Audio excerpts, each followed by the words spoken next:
खरं तर अनेक गावांचा संपर्क तुटलेला आहे। सावरगाव दरेवाडी या गावाचा देखील संपर्क तुटलेला आहे। गेल्या 8 ते 10 दिवसांपासून आपण बघू शकतो की विश्वरूपा नदीला पूर आलेला आहे आणि खरं तर हा पूर गेल्या 8-10 दिवसांपासून आहे, त्यामुळे लोकांचं जनजीवन पूर्णपणे विस्कळीत झाले। आपल्यासोबत हे शेतकरी आलेले आहेत। मला सांगा नेमकं तुम्ही कुठून आलात आणि कुठे चाललात? किती दिवस झाले हे पाणी आहे? हे पाणी जवळजवळ 8 दिवस आहे। 8 दिवस झालं। आणि आता हे कुठं चालले तुम्ही? मी शेतात निघालो। शेतात इतक्या पाण्यातून? हो। आणि पाणी जर वाढलं तर? पाणी वाढलं तर मग बंद होतंय आमचं सगळं। जायचं यायचं बंद होतंय। आता काय केलं शेतात जाऊ? आता जायचंय शेतात। शेतात जायचंय। आता जेवण भाकरी घेऊन चालले तुम्ही? हो। हे दूध काढायला ड्रम? हां। जर पाऊस झाला, संपर्क तुटला तर मग दूध कुठे घालायचं? दूध जागेवरच राहते आमचं। जागेवर राहतंय। काय सांगाल सरकारला? काय सांगाल? सरकारला सांगताव काय सांगायचं आता? का तुम्ही सांगा, आम्ही काय आता बघ। किती जमीन वाहून गेली? काय झालंय? जमिनीचं तर प्रत्यक्ष जमिनी जाऊन तुम्ही बघा ना, आम्हाला कशाला विचारताय? आम्ही सांगितलं म्हणजे तुम्हाला खोटं वाटतंय? आमच्या सध्याच्याला आता शेतात मांडी इतकं पाणी आहे। हां, तुम्ही जाऊन प्रत्यक्ष बघा, चला दाखव। तोंडावर आहे, दसऱ्याचं तोंडावर आहे। हो ना। मग शेतकऱ्याला जे खरीपातलं येणारं उत्पन्न ते शेतकऱ्यांना खर्चासाठी असतं, पैशासाठी असतं, नगदी पीक असतं, तेच गेलं वाहून। आता आम्ही दाद तर मागायचे कोणाकडे? आमच्या शेतात आता सोयाबीन मांडायला आणि पाणी मांडायला आहे। आता काय करायचं सांगा? आता काढायला आले, काय करायचं? त्याचा विचार काय ते कोण करते आमचं?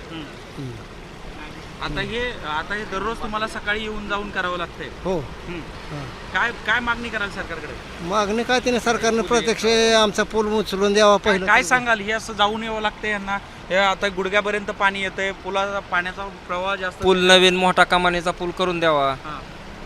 शेतकऱ्याचं 100% नुकसान झालंय, त्याचं जरा तुटपुंजी मदत न करता भरपूर प्रमाणात थोडी मदत द्यावा, एवढी मागणी। किती मदत पाहिजे?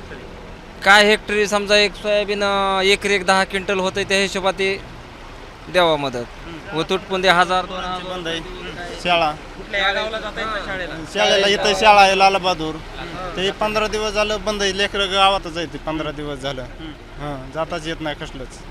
आज नदीला पाणी 15 दिवस झालं बरोबर।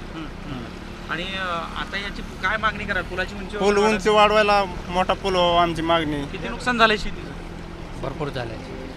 काय सांगाल सरकारला?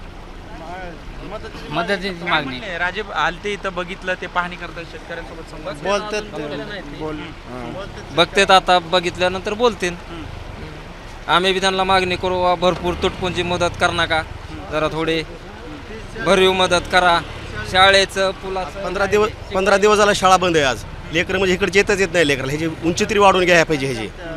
आज 8-10 दिवस झाले लेकरं आमच्या इकडे येईना, सावरगाव देवंगरा लेकराला जागाच नाही ना, कसं यायचं लेकरं इथनं? ह्याची उंची किती दिवसापासून पाणी होतं? हे 15 दिवस झालं ना। आज 8-15 दिवस झाले पाऊस चालू आहे। लेकरं आता इकडे लेकरच नाही, कसं आणायची लेकरं ह्यात येताच येत नाही। त्याचं थोडं शासनाने लक्ष करावं ह्या गोष्टीच काहीतरी। लेकराचं विद्यार्थ्याचं नुकसान आहे। आता आमचे मुख्याध्यापक तिथं थांबल्यात, रोज आम्ही कर्मचारी इथं रोज असतो इथं। लेकरासाठी येताच येत नाही लेकराला, तर काय करावं? त्याच्यावर काहीतरी शासनाने करावं ह्याच्यासाठी काय ना काय। अतिशय विदारक परिस्थिती आहे। गेल्या 4 दिवसांपूर्वी पाऊस पडला होता, त्याच्या अगोदरही सातत्याने पाऊस पडतोय। मात्र या विश्वरूपा नदीला जो आहे तो गेल्या 8 दिवसांपासून पूर आहे। आपण बघू शकतो की हा पूल जो आहे तो नदी दुथडी भरून वाहते, पूर्णपणे नदीच्या दुथडी भरून वाहते। पूर आलाय, पुलावरून पाणी आहे। अक्षरशः बघू शकतो की प्रवाह देखील नदीचा मोठ्या प्रमाणात आहे, त्यामुळं विद्यार्थ्यांना शाळेमध्ये जाता येत नाही आहे। गेल्या 8-10 दिवसांपासून 15 दिवसांपासून विद्यार्थ्यांची शाळा देखील बंद पडली आहे।